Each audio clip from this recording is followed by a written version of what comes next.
안녕하세요. 뻔뻔한 먹덕바입니다. 구독과 좋아요, 알림 설정, 회원가입 부탁드리겠습니다. 서울 주요 자치구별 신고가 거래 비중을 보면 뭐 이렇게 딱 물과 기름처럼 나뉘어져 있죠. 이거 너무 명암이 찔한데 강남구가 엄청 실이 올랐고요. 용산구, 양천구, 서초구, 송파구, 마포구. 그 다음에 완전히 반대되게 노도강은 뭐 거의 뭐 상승세라고 볼 수 없을 정도로 애기 이빨처럼 오돌도돌 나 있는 걸 볼 수가 있습니다. 그만큼 지금 집값의 양극화가 진행되는 거 아닌가라는 그런 어떤 우려도 금할 수가 없는 건데, 이렇게 되다 보니까 뭐 토제가 해제가 됐다가 34일, 5일 만에 다시 재지정되는 그런 어떤 수순으로 가면서 강남, 서초, 송파의 거래량이 거의 빵건 수준으로 줄어들고 있습니다. 아마 이렇게 상승세를 기록했던 궤적은 상당히 좀 하향 궤적으로 바뀔 것으로 예상이 되고요. 서울 강남구 그동안 신고가 거래 비중이 절반을 넘어설 정도로 엄청나게 지금 치고 올라가는 양상. 경기권 중에 강남 접근성이 가장 좋은 곳이라고 할 수 있는 과천시, 덩달아 올라갈 수밖에 없는 거죠. 신고가 비율이 무려 60%를 상회하는 것으로 나타났는데, 과천을 경기라고 부르기에는 좀 그렇지 않나. 엄청나게 이 강남 접근성이 좋은 건 아닙니까? 거의 서울 서초구하고 인접성이 굉장히 좋아서 과천은 그냥 경기도라고 부르기에는 너무 행정구역상 그냥 경기도지, 그냥 강남구라고 해도 과언이 아닌 곳이라 할 수 있겠습니다. 경기도에서는 과천시 62.5%가 신고가 거래로 집계가 됐고요.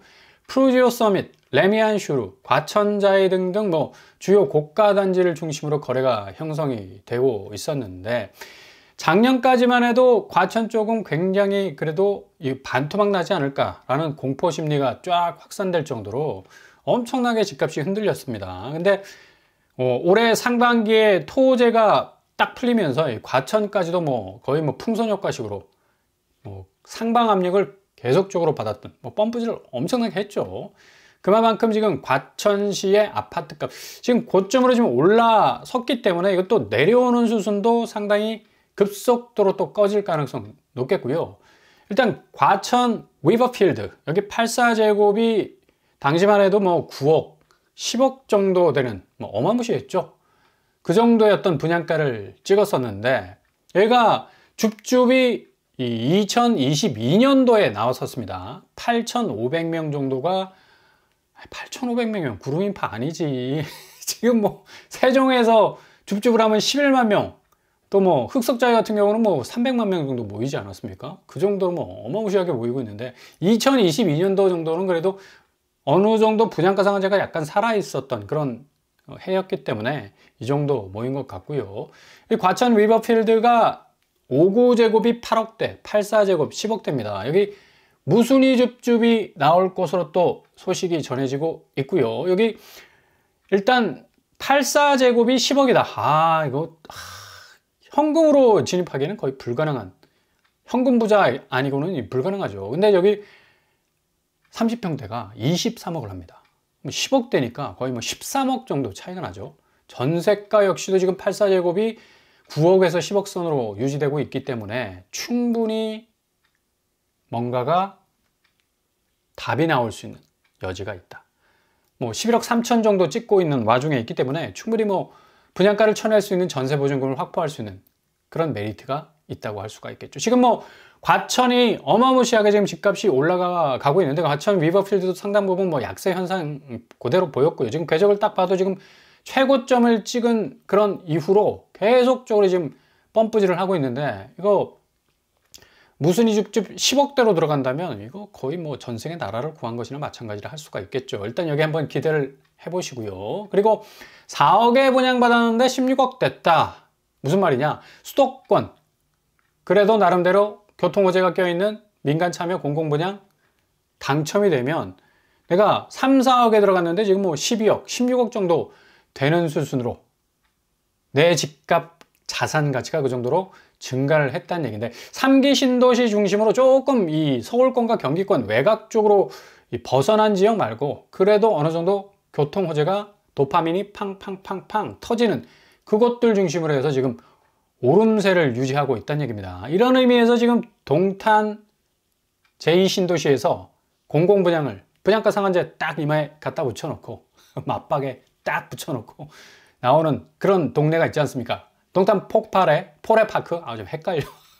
동탄 포레파크 자이앤푸르지오 1121세대 모집합니다. 여기도 한 5, 6억대 정도의 분양가가 되겠고요. 그리고 동탄 꿈의 숲 자이앤대시양 역시도 1170. 일단은 뭐 이 당첨 비율, 거주지별 당첨 비율이 딱 정해져 있기 때문에 서울 거주자도 충분히 이 당첨권 안에 들어갈 수 있고요.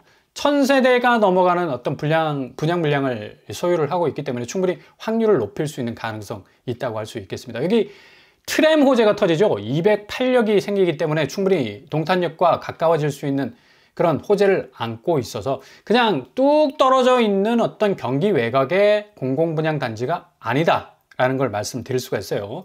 좀 전에 말씀드렸듯이 3, 4억에 분양받는데 16억 됐다라는 말이 충분히 나올 수 있을 정도의 아주 내실 있는 공공분양 단지가 될 수가 있겠습니다.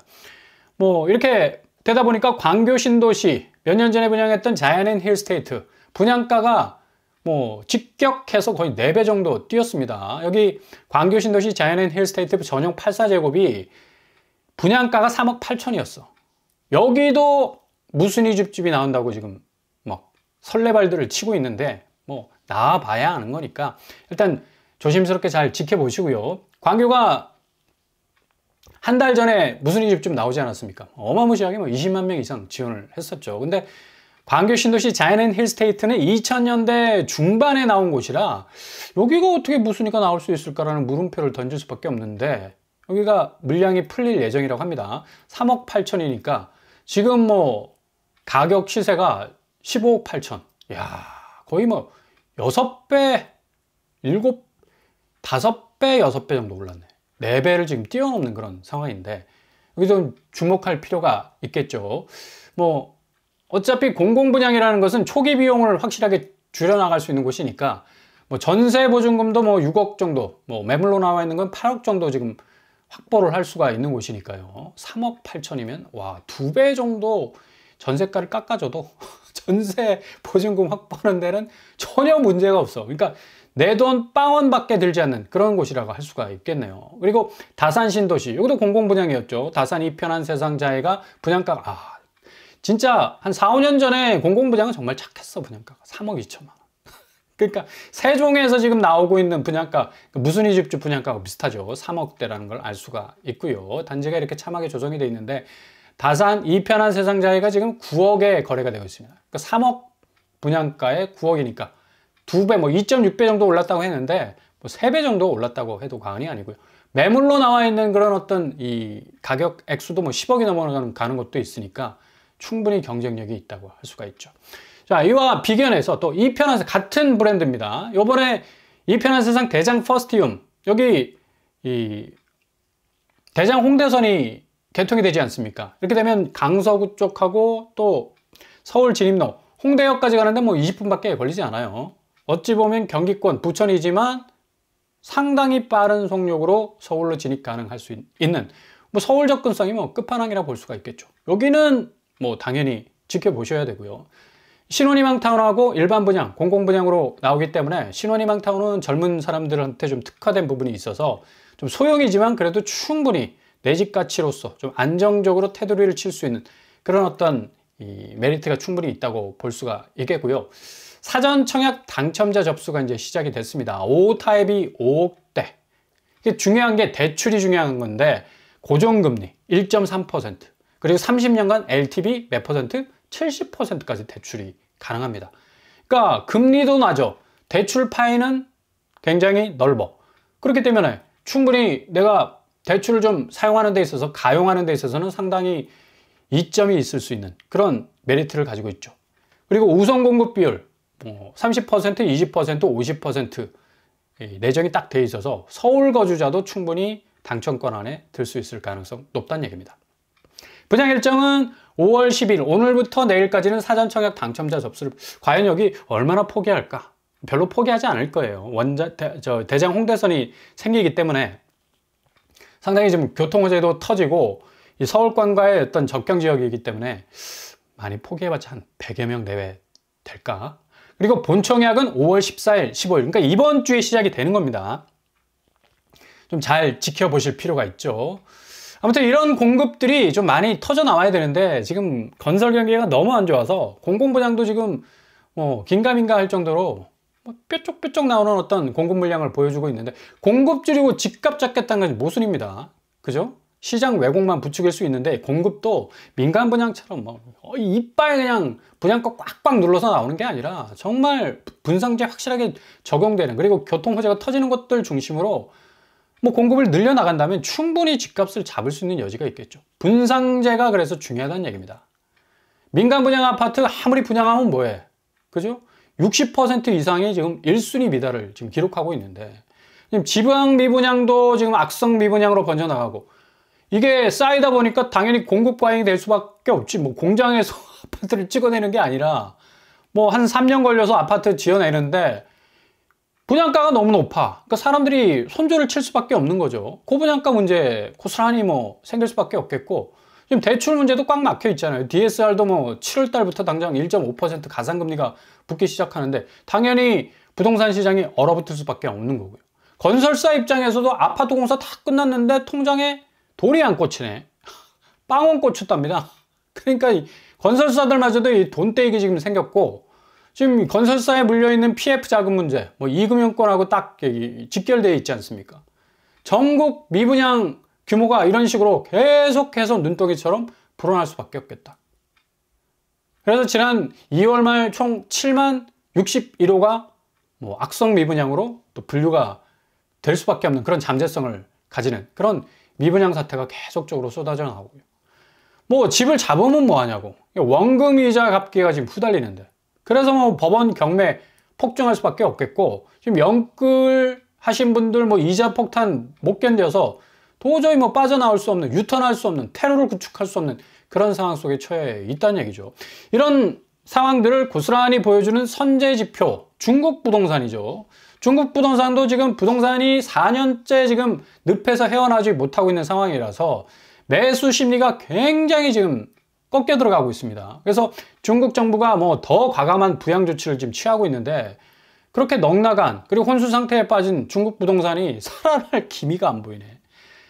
중국 내수 경기 침체의 원인은 바로 부동산이었습니다. 3분의 1 이상이 건설 경기에 집중되어 있어서 여기가 좀 부동산이 좀 사라져야 중국 경기가 좀 이게 회전율이 좀 빨라질 수가 있는데 이게 좀처럼 살아나질 않으니까 그래서 중국 당국이 대출 장려하잖아요. 대출 금리를 계속해서 낮춰주고 있습니다. 2.6% 역대 최저 수준으로 가고 있는데 중국 사람들은 집을 살 생각을 안 해. 그만큼 지금 집값이 고점에 물려 있다. 그러니까 특별히 한국처럼 신축 분양가가 너무 높아요. 중국도. 그래서 많은 사람들이 어떻게 해서든 집을 마련하는 데 있어서는 구축 쪽으로 선호도가 높아질 수밖에 없는 건데 고스란히 지금 한국이 이런 상황이 연출되고 있지 않습니까? 심지어 중국에서 600m 빌딩, 600m 세계에서 제일 높은 거 아닌가? 두바이에 있는 그 버즈 두바이인가요? 거기다 더 높은 것 같은데. 근데 여기가 미완공이 됐어요. 그만큼 지금 현금이 돌지 않아서 건설 경기가 좋지 않으니까 이게 딱 멈춰섰는데 이제 최근에 들어서 계속적으로 내수 부양하기 위해서 건설 쪽에 공격적인 어떤 투자를 하다 보니까 다시 또 이제 미완공된 600m 빌딩이 다시 건설을 재개했다는 그런 어떤 소식도 들려오고 있고요. 아무튼 4년 넘어가는 중국 부동산 침체의 선제 지표는 고스란히 지금 한국이 재현을 하고 있다. 주요 개발업체가 판매액이 6.7% 정도 떨어져 나가고 있는 그런 상황인데 우리나라 건설업계도 지금 이번 달에 나왔던 건설 경기 지표를 보면 공사비 PF 불안 때문에 건설 투자가 급격하게 줄어가는 걸 볼 수가 있습니다. 한국도 이 건설 경기 자체가 한 15%에서 20% 정도가 내수를 담당을 하고 있거든요. 그만큼 건설사가 돌리는 자금 회전이 내수 경기에 돈줄이 될 수밖에 없는 그런 어떤 구조로 가고 있어요.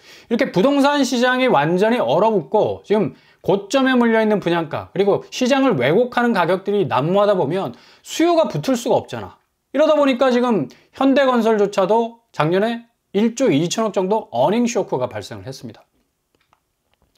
그만큼 대형 건설사들도 운영하기 좀 빡빡한 그런 상황이 전개가 되고 있고요. 고환율, 원자재가 상승 기조로 인해서 상당히 지금 악전고투하고 있는 상황이 계속적으로 지금 진행이 되고 있고, 당연히 건설 경기 안 좋으니까 내수 경기 뭐 제대로 돌아갈 리가 없죠. 뭐 단지 그 자영업자들의 어려움뿐만 아니라 전체적으로 이 건설 경기 자체가 완전히 지금 뭐 잠수함을 타고 있기 때문에 1분기 한국 전체 성장률조차도 좀 주요 19개국 중에 지금 꼴찌를 지금 기록하고 있을 정도로, 국내 총생산 GDP 성장률은 뭐 마이너스 0.246%, 이미 마이너스를 찍고 있다는 얘기입니다. 그 정도로 지금 상당히 심각한 상황 속에 있는데, 지금 뭐 환율 자체도 불안정성, 미국 국채 10년물이 계속 뭐 4.4를 기록을 하고 있는 바람에 지금 국채금리 추이를 보십시오. 미국의 어떤 메이드 인 USA 이 국채 부분이 인기가 좀 떨어지다 보니까 국채 가격이 폭락하고, 대체적으로 반대로 국채 금리는 좀 올라가고 있죠. 이러다 보니까 환율이 1320원까지 떨어졌는데 다시 1402원까지 지금 올라가고 있어요.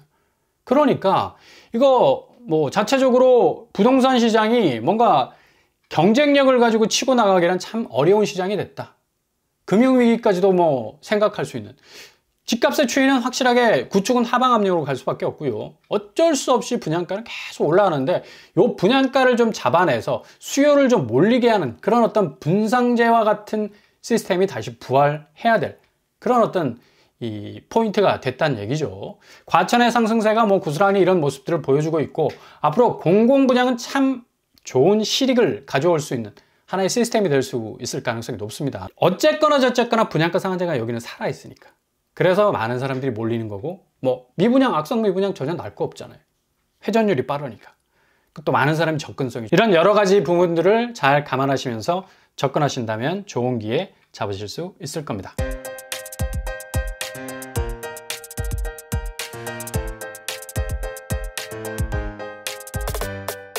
오늘의 부동산 캐릭터처, 지금 뭐 분양가 상한제 아파트, 공공분양에 대한 관심도가 높을 수밖에 없는 게, 신축 분양가가 너무 높죠. 이 고점에 물리게 되면 상당히 개인적으로 리스크를 피할 수 없는 그런 고금리 상황, 그리고 자본시장의 변화의 상황에 직면해 있습니다. 얼마만큼 잘 틈새를 노리느냐, 이게 관건이 될 것 같네요. 오늘도 응원합니다. 항상 여러분의 길이 꽃길만 되실 수 있기를 바랍니다. 항상 오빠무랑 끝발 마치겠습니다. 구독과 좋아요 부탁드립니다. 감사합니다.